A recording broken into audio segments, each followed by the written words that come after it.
Há mais de 500 anos, Martim Lutero divulgou duras críticas à Igreja Católica que desencadearam mudanças profundas capazes de surpreender até mesmo os mais familiarizados com esse episódio da história. Eu sou o professor Daniel Ramos, não deixe de se inscrever em nosso canal. O tema do vídeo de hoje, 5 efeitos colaterais da Reforma Protestante de Martim Lutero, publicado pela BBC. Não sei se você concorda, mas eu quero ouvir a sua posição aqui embaixo do vídeo. Vamos lá? O 31 de outubro não é apenas o dia em que se celebra o Halloween em muitos países do mundo. A data marca também o aniversário de mais de 500 anos das 95 teses escritas pelo aclamado teólogo Martin Luther, ou Martim Lutero, que viveu em 1483 a 1546, que deram origem à Reforma Protestante. Os documentos de Lutero dirigiam uma série de críticas à Igreja Católica e provocaram um racha no cristianismo. As críticas do teólogo desencadearam mudanças profundas capazes de surpreender até mesmo os mais familiarizados com esse episódio. A BBC lista alguns dos efeitos colaterais provocados pelo movimento que pulverizou o cristianismo, até então monopolizado pelos católicos, mas que vão muito além de ter dado origem a congregações evangélicas.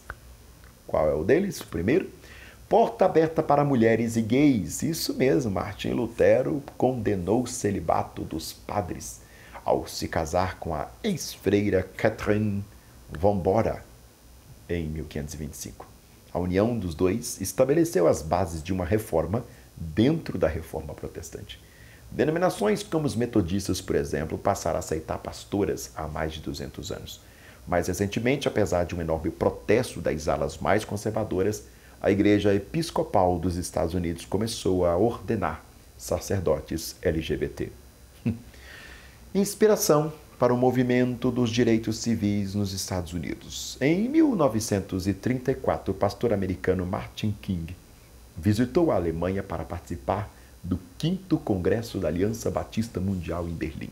Quando ele voltou para casa, decidiu adicionar o nome Luther, de Lutero, no próprio nome e também ao nome do filho dele. Em homenagem ao cristão rebelde do século XVI, o filho era Martin Luther King Jr., que se transformou numa das personalidades mais influentes do século XX e foi, inclusive, condecorado com o Prêmio Nobel da Paz. Ligações nazistas. Apesar de o antissemitismo existir na Alemanha muito antes da ascensão dos nazistas ao poder, poucas pessoas sabem que Martim Lutero é apontado como um dos responsáveis pelo ressentimento hostil e preconceituoso contra os judeus. Até 1536, Lutero era um entusiasta em tentar converter judeus em cristãos como parte da reforma, mas diante da dificuldade de fazer com que eles trocassem de religião, publicou em 1543 uma resposta ao fracasso pessoal dele intitulada, abre aspas, sobre os judeus e suas mentiras, fecha aspas. Trata-se de um documento de 65.000 palavras, no qual Lutero não apenas desqualifica judeu, como também cita a perseguição deles, incluindo queimar sinagogas e impor a rabinos o trabalho forçado. Eu serei vá. Como parte do seu conjunto de reformas, Lutero defendeu mudanças nas missas e celebrações para dar mais espaço às músicas cantadas na igreja, definindo os corais como parte integrante da experiência espiritual. A decisão levou a uma evolução dos corais na Alemanha, as famosas cantatas Johann, ou Johann, melhor dizendo, em alemão, Johann Sebastian Bach, de 1685 a 1750, foram extraídos da filosofia de Lutero, ainda mais de 100 anos depois. Separatismo medieval. Por ter desafiado a Igreja Católica, Martim Lutero foi excomungado pelo Papa Leão X, mas a decisão de expulsá-lo da Igreja Católica não foi suficiente para impedir as ideias de Lutero que ganhasse adeptos. O apoio veio tanto dos mais ressentidos com os privilégios do clero quanto dos poderosos príncipes alemães.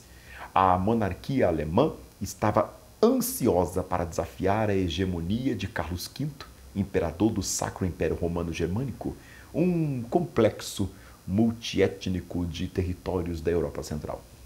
O Sacro Império Romano Germânico acabou polarizado entre os nacionalistas e religiosos, o que gerou conflitos armados com a Guerra dos 30 Anos, 1618 a 1648. Essas disputas promoveram a fragmentação gradual do Império, que acabou com a dissolução formal em 1806. E você? O que achou do texto da BBC? Deixe aqui embaixo as suas considerações. Faço questão, nessa data tão importante, de fazer esse tipo de provocação às nossas reflexões. Obrigado.